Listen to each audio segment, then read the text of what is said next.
First you disassemble it. It is composed of 5 parts.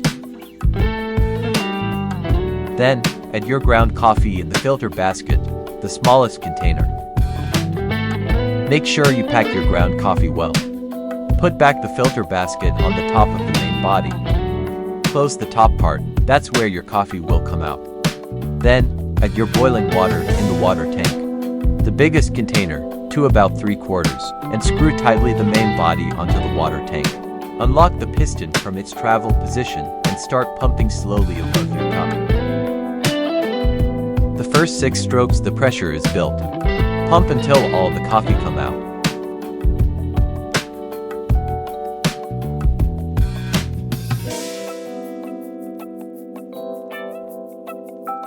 And there you have it. A real espresso in less than a minute.